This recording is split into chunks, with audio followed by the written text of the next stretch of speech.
नमस्कार साथियों, स्वागत है आपका बीएचयू बीएचटी चैनल में। तो हम लोग थर्ड सेमेस्टर का पढ़ रहे थे। तो थर्ड सेमेस्टर में आपको रीतिकाल के बारे में पढ़ना है। उसी के कवि भी हैं, तो उन्हीं के कवि के बारे में पढ़ना है और उनके जो दोहे हैं या छंद हैं, उनकी हमें व्याख्या करना है। तो सबसे पहले हम रीतिकाल के बारे में पढ़ेंगे। हमने पहली वीडियो में देख चुके हैं कि रीतिकाल क्या है, ठीक है। उसके और जो विभिन्न नाम हैं, उनसे भी हम लोग परिचित हो चुके हैं। उसका क्या समय रहा, क्या पीरियड रहा, रीति से क्या अभिप्राय है। तो ये सब हम लोग रीतिकाल के अन्य काव्य भी हैं, जिसमें रीतिबद्ध काव्य, रीतिसिद्ध काव्य, रीतिमुक्त काव्य और रीति इतर काव्य, ये सब हम लोग देख चुके हैं। अब एक पॉइंट जो बच रहा था वो था रीतिकाल की प्रवृत्तियां या उसकी विशेषताएं, ठीक है। तो ये हमें देखना है। ये सबसे महत्वपूर्ण प्रश्न भी हो सकता है, क्योंकि ऐसे प्रश्न पहले भी कई परीक्षाओं में पूछे जा चुके हैं और आपके भी में पूछा जा सकता है। तो जो बच्चे वो वीडियो नहीं देखे हैं, डिस्क्रिप्शन में मैं लिंक डाल दूंगा, आप लोग पहले वो वीडियो देख लीजिएगा, फिर ये वीडियो देख लीजिएगा। इससे आपका रीतिकाल का पूरी अवधारणा आपकी क्लियर हो जाएगी। और उसके बाद फिर हम आपके जो पहले कवि हैं केशवदास, ठीक है, उन पे हम लोग चर्चा करेंगे और उनके जितने भी छंद हैं उनको भी हम लोग व्याख्या सहित देखेंगे और उसके प्रश्नोत्तर भी करेंगे। तो आइए सबसे पहले रीतिकाल की प्रमुख प्रवृत्तियों के बारे में जानते हैं। रीतकालीन काव्य की रचना सामंती परिवेश में हुई, इसीलिए इसमें वे समस्त विशेषताएं पाई जाती हैं जो एक सामंती व दरबारी साहित्य में हो सकती हैं। इस प्रकार रीतकाल की प्रमुख प्रवृत्तियां निम्नलिखित हैं, ठीक है। पहला है लक्षण ग्रंथों की प्रधानता। लक्षण ग्रंथ जैसे कोई चीज है, जैसे मान लीजिए रस छंद अलंकार में जो रस होता है, ठीक है। तो रस के बारे में हम अगर पढ़ना है हमें, तो उसका एक ग्रंथ होगा, ठीक। उसके रस के लक्षण जब हम जानेंगे तभी तो हम रस के बारे में जान पाएंगे ना। तो उसे ही लक्षण ग्रंथ कहते हैं। जैसे अलंकार का अलग लक्षण ग्रंथ होगा, ठीक है, छंद का अलग होगा, तो उसे ही लक्षण ग्रंथ कहते हैं। तो लक्षण ग्रंथों की इस काल में प्रधानता रही। रीतकाल की प्रमुख प्रवृत्ति रीति निरूपण या लक्षण ग्रंथों का निर्माण है। इन कवियों ने संस्कृत के आचार्य के अनुकरण कर लक्षण ग्रंथों अथवा रीति ग्रंथों का निर्माण किया है। फिर भी इन्हें रीति निरूपण में विशेषतर सफलता नहीं मिली। इनके ग्रंथ संस्कृत ग्रंथों के हिंदी अनुवाद बनकर रह गए। तो जो इस काल के कवि रहे, ठीक है, वो उन्होंने क्या किया, जो संस्कृत के आचार्यों ने जो लक्षण ग्रंथ लिखे, ठीक है, इन्होंने क्या किया, उसे उठाया और उसमें कुछ भी बदलाव नहीं किया, उसका केवल हिंदी अनुवाद कर दिया, ठीक है, और अपने द्वारा उन्होंने उदाहरण बना के उस बुक में लिख दिए। तो इस प्रकार के उन्होंने किया था। रीतकाल में मम्मट के काव्य प्रकाश, जयदेव के काव्यलोक और विश्वनाथ के साहित्य दर्पण को आधार बनाया गया। रस निरूपण में श्रृंगार की प्रधानता रही। काव्य के विविध अंगों, रस, अलंकार, छंद आदि की विवेचना हुई। केवल कुछ ग्रंथों को छोड़कर जो नक्सिक, षटऋतु जैसे बंधे हुए विषयों को लेकर चले, से सारा काव्य रसों, अलंकारों और छंदों के उदाहरण स्वरूप ही उपस्थित हुआ, ठीक है। तो जितने भी जो लक्षण है, जो संस्कृत के जितने भी हम लोगों ने देखा, रस, छंद, अलंकार, तो उन सभी पर लक्षण ग्रंथ लिखे गए। इस काल में लिखे नहीं गए, उनका अनुवाद किया गया, एक प्रकार से कहेंगे। दूसरा है श्रृंगारिकता। रीतिकाल की दूसरी बड़ी विशेषता श्रृंगार रस की प्रधानता है। इस काल की कविता में नक्सिक और राधा कृष्ण की प्रेम लीलाओं का चित्रण व्यापक स्तर पर हुआ है। नक्सिक का क्या अर्थ है, जो उस समय की नायिकाएं होती थी, ठीक है, उनका नख से लेके सिक तक सभी अंगों का वर्णन वो अपनी कविताओं में करते थे। दरबारी परिवेश के फलस्वरूप नारी केवल पुरुष के रति भाव का आलंबन बनकर रह गई। श्रृंगार चूंकि दरबारी परिवेश था, तो वहां नारी के प्रति जो दृष्टिकोण था वो केवल उनके शारीरिक रूप को लेकर था, ठीक है। इसीलिए वो मात्र एक आलंबन, एक सहारा बनकर रह गई पुरुष के प्रेम का। श्रृंगार के दोनों पक्षों का वर्णन इस युग की कविताओं में हुआ। चूंकि दरबारी परिवेश था, ठीक है, नारी को उसी दृष्टिकोण से देखा जाता था, तो जो प्रमुख रस के रूप में उपस्थित हुआ वो रहा श्रृंगार रस, ठीक है। श्रृंगार रस के दो पक्ष हैं, एक संयोग श्रृंगार रस, एक होता है वियोग श्रृंगार रस।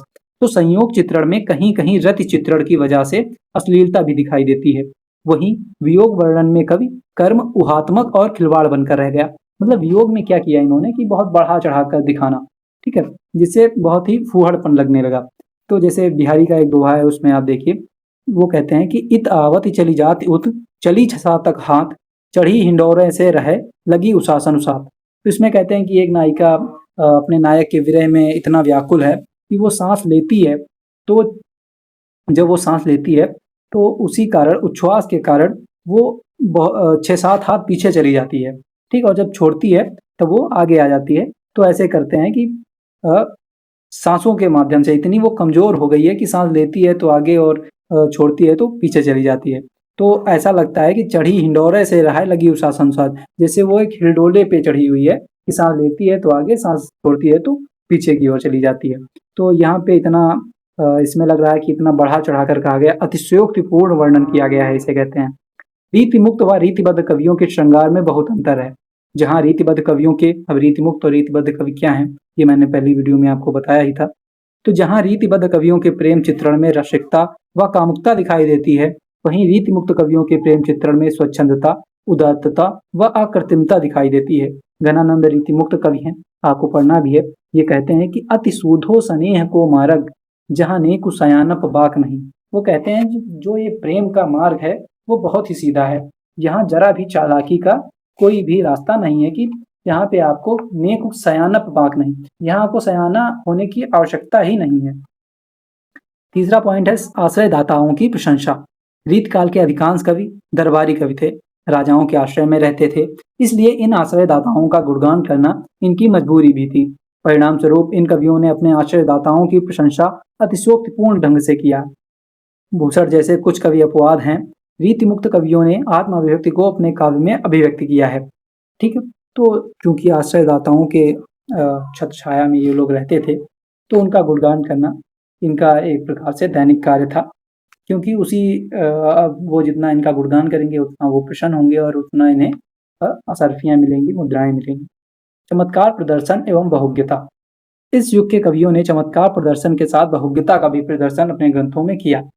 चमत्कार प्रदर्शन के अंतर्गत विभिन्न अलंकारों के प्रयोग के साथ साथ शब्दों की पच्चीकारी एवं रमणीयता पर ज्यादा ध्यान दिया गया। शब्दों को ये गढ़ते थे, ठीक है? और अलंकारों का भी काफी प्रयोग किया। जैसे यहाँ पे आप देख सकते हैं कि बिहारी कहते हैं कि कहत नटत रिजत खिजत मिलत खिलत लजियात, सब में ताता आ है, ठीक है? तो ताकि आवर्ती आ रही है, अनुप्रास अलंकार का इन्होंने कितना सुंदर प्रयोग किया है, ये आप देख सकते हैं। तो यहाँ पे चमत्कार ऐसे ही उन्होंने अलंकारों का प्रयोग करके अपने दोहों में चमत्कार भरने का प्रयास किया है। वहीं बहुज्ञता को भी ये प्रदर्शित करते हैं। ये दिखाते हैं कि हमें कई विषयों का नॉलेज है, ठीक है? कई विषयों का ज्ञान है। तो ये अपने वो जैसे बिहारी सतसई लिखी, जिसमें 700 से भी ज़्यादा दोहे उन्होंने संकलित किए। तो उसमें हम लोग देखते हैं कि ज्योतिष, गणित, नीति शास्त्र, आयुर्वेद जैसे अनेक विषयों के बारे में भी इन्होंने अपने दोहे में लिखा है, ठीक है? तो बिहारी की सतसई में यह देखा जा सकता है। ये ज्योतिष का इन्हें ज्ञान है या गणित शास्त्र का इन्हें ज्ञान है। कैसे, इसमें हम देख सकते हैं। कहत सबय बेंदी दिए आंख 10 गना होत। ये कहते हैं कि सभी लोग कहते हैं कि एक बिंदी देने से, मतलब एक अंक लगाने से अंक 10 गुना होता, जो अंक है वो 10 गुना हो जाता है, ठीक? वही कहते हैं दूसरी लाइन में कि तिय लिलाल बेंदी दिए अगिनत बढ़त उदोत। वैसे ही एक प्रेमिका के या एक स्त्री के बिंदी लगाने से उसका जो रूप सौंदर्य है वो अगिनत रूप से बढ़ जाता है, ठीक है? तो यहाँ पे दिखाई देता है कि उन्हें गणित का भी ज्ञान था। अलंकारिकता, वह युग ही प्रदर्शन, चमत्कार और रसिकता प्रधान था। इसलिए कवियों ने भी अपनी कविता में उक्ति चमत्कार द्वारा अपने आश्रयदाताओं और श्रोताओं को रिझाना था। वातावरण ही ऐसा था कि अलंकार शास्त्र के ज्ञान के अभाव में उस समय के कवि को आदर मिलना कठिन था। इसलिए कवि को कविता कामनी को अलंकार के सांचे में ढालना आवश्यक था।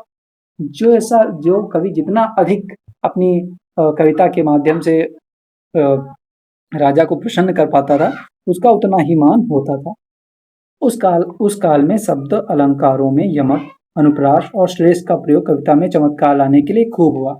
यमक अलंकार का उदाहरण तो आप सभी लोग जानते ही हैं। बिहारी लिखते हैं, कनक कनक ते सौगुनी मद कथा अधिकाय, या खाए बौरा जग व पाए बौरा, ठीक है? अनुप्रास का मैंने भी बताया ही। तो ऐसे करके उन्होंने अलंकारों का खूब प्रयोग किया और उसी के माध्यम से अपने दोहों में, अपने काव्य में चमत्कार भी लाया। बिहारी में तो यह प्रवृत्ति सर्वाधिक पाई जाती है। विरोधाभास और उत्प्रेक्षा जैसे अलंकारों का सफल प्रयोग तो रीतिमुक्त कवि घनानंद ने भी किया है। ब्रज भाषा की प्रधानता, रीतकाल में अधिकतर जो भी काव्य रचा गया वो ब्रज भाषा में ही लिखा गया। प्रकृति से मधुर और सरस होने के कारण रीतकाल के काव्य में ब्रज भाषा की प्रधानता दिखाई देती है। ब्रज भाषा का सहज, सरल, कोमल और परिष्कृत रूप रीत काव्य में देखने को मिलता है। भारतीय साहित्य में संस्कृत के बाद ब्रज भाषा का स्थान प्रमुख है। प्रकृति से मधुर होने के कारण और कोमल रसों की अभिव्यक्ति के लिए अधिक उपयुक्त होने के कारण ब्रज भाषा का प्रयोग अधिक हुआ है। इस काल में कवियों ने ब्रज भाषा के साथ अवधी, बुंदेलखंडी और उर्दू फारसी के शब्दों का प्रयोग भी पर्याप्त मात्रा में किया है। ब्रज भाषा के माधुर्य का ही परिणाम था कि उस काल के मुसलमान कवियों ने भी इसी भाषा का प्रयोग अपने काव्य में किया है। उद्दीपन रूप में प्रकृति चित्रण। रीत काल में प्रकृति चित्रण प्रायः उद्दीपन रूप में हुआ है। उद्दीपन का मतलब होता है कि जैसे कोई भी चीज है उसको बढ़ाने में, ठीक है, मान लीजिए कोई नायक नायिका प्रेम कर रहे हैं तो प्रकृति वहां उद्दीपन रूप में आई है, उनके प्रेम को बढ़ाने के रूप में आई है। प्रकृति का स्वतंत्र और आलम्बन रूप में चित्रण बहुत कम हुआ। आलम्बन मतलब कि मान लीजिए प्रकृति ही नायक हो, ठीक है, तो वहां आलम्बन के रूप में वो नहीं आई है, वो उद्दीपन के रूप में आई है। दरबारी कवि जिसका आकर्षण केंद्र नारी थी, इसलिए इन कवियों का ध्यान प्रकृति के स्वतंत्र रूप की ओर नहीं गया। प्रकृति के उद्दीपन रूप का चित्रण भी परंपरागत है। नायक नायिका की मानसिक दशा के अनुरूप प्रकृति भी संयोग में सुखद एवं वियोग में दुखद रूप में चित्रित हुई है। मान लीजिए नायक नायिका प्रेम कर रहे हैं, ठीक है, तो वहां प्रकृति उन्हें उनके संयोग सुखद रूप में होगी, ठीक है। वहीं मान लीजिए नायिका विरह में है तो प्रकृति भी दुखी होगी, प्रकृति भी वियोग में होगी। सेनापति और पद्माकर जैसे कवि इसके अपवाद हैं, क्योंकि सेनापति और पद्माकर के यहाँ वर्षा एवं वसंत ऋतु को आकर्षक माना गया है, जबकि वर्षा ऋतु को अगर परंपरागत रूप से देखें तो वर्षा ऋतु तब होती है, तब दिखाया जाता है जब नायिका विरह में हो, ठीक है, तभी वर्षा ऋतु को दिखाया जाता है। भक्ति और नीति। रीत काव्य में जहाँ श्रृंगार की प्रधानता, आचार्यत्व का प्रदर्शन और चमत्कार हेतु अलंकारों के प्रति मोह रहा, वहीं नीति और भक्ति के पद भी रचे गए। वैसे लगभग प्रत्येक कवि ने मंगलाचरणों में अथवा ग्रंथों की परिसमाप्ति पर आशीर्वचनों में भक्ति संबंधी पद रचे हैं। इस काल के कवि ने भक्ति संबंधी पद लिखते समय भी श्रृंगारिकता का सहारा ही अधिक लिया है। कवियों का ध्येय होता था आश्रयदाताओं को रिझाना। यदि आश्रयदाता कविता से प्रसन्न नहीं हुआ तो कविता के बहाने राधा कृष्ण का सुमिरन हो जाता था, ठीक है। भिखारी दास ने कहा भी है, आगे के सुकवि रिझिए तो कविताई, ना तो राधिका कन्हई के सुमिरन को बहानो है, ठीक है। तो ऐसे भिखारी दास कहते हैं कि सभी कवि लिखते तो थे राजा को प्रसन्न करने के लिए, लेकिन अगर वो उससे प्रसन्न नहीं होते थे तो समझिए कि हम लोग कान्हा और राधा का सुमिरन कर रहे हैं। नीति संबंधी पद शतक ग्रंथों में पर्याप्त मिलते हैं। वैसे उस युग के कवियों की नीति और भक्ति की प्रवृत्ति के विषय में डॉक्टर नगेंद्र कहते हैं कि भक्ति यदि इन कवियों के आकुल मन की शरण भूमि थी तो नीति संघर्षमय दरबारी जीवन के घात प्रतिघातों से उत्पन्न मानसिक द्वंद्व के विरेचन के परिणाम स्वरूप शांति का आधार थी, ठीक है। तो भक्ति ये लिखते थे क्योंकि इनका मन जब व्याकुल हो जाता था ये भक्ति की ओर मुड़ जाते थे, उसके बारे में लिखते थे। और नीति नीति के बारे में तब लिखते थे जब ये दरबारी जीवन से इन्हें दुख होता था, घात प्रतिघात संघर्ष होता था, तो अपने मानसिक द्वंद्व को शांत करने के लिए ये नीति की ओर बढ़ते थे। इसलिए इस युग के नीति संबंधी अन्योक्तिपरक छंदों में कवियों के वैयक्तिक अनुभवों की छाप दिखाई देती है। अब काव्य रूप मतलब कि किस प्रकार का काव्य लिखा गया, छोटा लिखा गया, मुक्तक शैली में लिखा गया या महाकाव्य जैसा लिखा गया, तो वही कैसा काव्य रूप लिखा गया। तो रीत काल में कुछ प्रबंध काव्य जरूर लिखे गए, परंतु मुक्तक काव्य रूप को प्रधानता मिली। दरबारी वातावरण में मुक्तक रचनाएं ही ज्यादा उपयुक्त थी, क्योंकि राजाओं सामंतों के पास प्रबंध काव्य को सुनने का ना तो समय ही था और ना ही धैर्य। अतः इस काल में मुक्तकों में कवित्व और सवैया छंद प्रधानता रही इन लोगों की। कवित्व में वीर और श्रृंगार रसों का प्रयोग तथा सवैयों में श्रृंगार रस का प्रयोग हुआ। बिहारी जैसे कवियों ने दोहा छंद के सीमित शब्दों में अधिक अर्थ व्यक्त करने की कला को विकसित किया। संकुचित जीवन दृष्टि। रीत काल के कवियों की कविताओं में कोई महान या उच्च उद्देश्य नहीं दिखाई देता। अधिकतर कवियों ने अपने आश्रयदाताओं को खुश करने के लिए श्रृंगार और मनोरंजन पूर्ण काव्य की रचना की। रीतकालीन कवियों के यहाँ उत्तम काव्य रचना के लिए जीवन के प्रति जिस व्यापक दृष्टिकोण की अपेक्षा की जाती है उसका नितांत अभाव दिखाई देता है। दरबारी परिवेश और विलासितापूर्ण जीवन की वजह से इनका दृष्टि इतना संकुचित हो गया कि जीवन के विविध पहलू इनसे छूट गए। फिर आता है आखिरी बिंदु, वीर काव्य।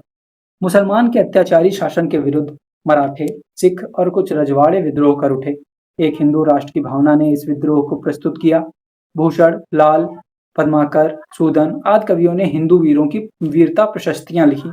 ठीक है, भूषण लिखते हैं वो अ, भूषण लिखते हैं कि इंद्र जिमि जम्भ पर बाड़व सुअम्ब पर रावण सदम्भ पर रघुकुल राज हैं। पौन बारिवाह पर शंभु रतिनाह पर ज्यों सहस्त्र बाहु पर राम द्विज राज हैं। दावा द्रुम दंड पर चीता मृग झुंड पर भूषण वितुंड पर जैसे मृग राज हैं। तेज तम अंश पर कान जिम कंस पर त्यो मलेच्छ वंश पर शिव शिवराज हैं। तो ऐसे वीरता की कई सारी कहानियां भूषण ने और अन्य कवियों ने लिखी जो वीर वीर रस के अंतर्गत आती हैं। ठीक है, तो वीर काव्य भी इस काल में लिखा गया। तो ऐसे हम लोगों ने रीत काल की प्रवृत्तियां या विशेषताएं भी देख ली हैं। अब आपके पाठ्यक्रम पे हम लोग आते हैं। वैसे पाठ्यक्रम के ही बारे में पढ़ रहे थे, लेकिन जो अब आपका पाठ्यक्रम जो आपके कवि हैं उन पर हम लोग आएंगे। उनके सबसे पहले उनके जो भी जितने भी उन्होंने छंद लिखे हैं उनकी व्याख्याएं देखेंगे। उसके बाद फिर कवि के बारे में भी जीवन परिचय प्राप्त करेंगे, उनकी रचनाएं देखेंगे और उनसे संबंधित जो प्रश्न पूछे जा सकते हैं वे भी हम लोग देखेंगे। धन्यवाद।